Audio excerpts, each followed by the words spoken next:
The first thing I'll need are inventory control labels. These have the build number, the manufacturer part number, the quantity, and the reference designators for every part that I'm going to send advanced assembly. And to make my life a little easier, I went ahead and printed those out on adhesive back labels. That way, I can just peel them and stick them to the bags as soon as I get them loaded. Parts that are not electrostatically sensitive, such as switches, can go in Ziploc bags. Everything else should go in an anti-static bag. Affix the label,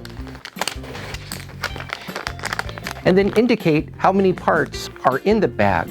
If you don't put enough parts in, your project may go on hold.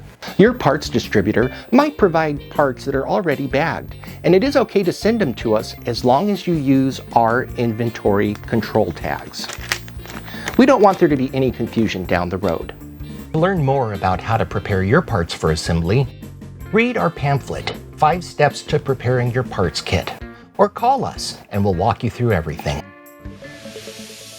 If you liked this video, let us know by clicking the like button at the bottom of the screen.